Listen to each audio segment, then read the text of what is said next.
Okay, so this is it on the crop mode, 50 frames a second, and this is it at ISO 200. Now we'll move up to ISO 400. Now we're going up to ISO 800.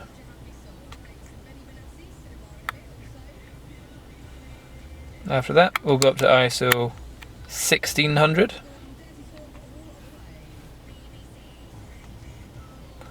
And now 3200.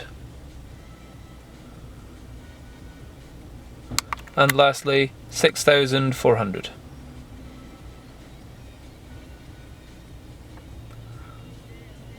Definitely see some little sparks there.